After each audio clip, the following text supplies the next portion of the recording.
everyone, in front of me I've got Xiaomi Redmi 10C and let me share with you how to reset camera settings on this device. So first of all, let's enter the camera, and as you can see I've applied this special type of grid line before I've started the recording, and it is because I like to show you the actual evidence that the reset option will work. So if we are on the camera, let's enter the settings here, I mean the three bars icon, and enter the settings. Now we have to scroll down to the very bottom, and as you can see here we've got the restore default settings, so let's tap on it and simply confirm it with OK.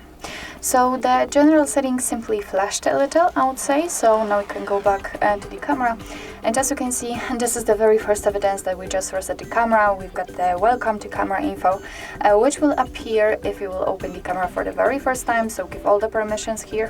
What's more, here you cannot see the grid line, this golden spiral, which means that we just successfully reset all camera settings to their defaults.